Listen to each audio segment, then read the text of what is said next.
குதிரை வண்டியில் நீ நடந்த காட்சி இன்னும் கண்களிலே, நாளையுந்தன் பேரை சொல்லும் பெருமிதங்கள் நெஞ்சினிலே.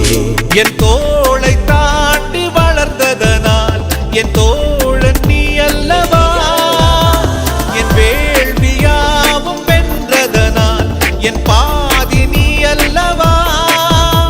சந்தோஷத்தே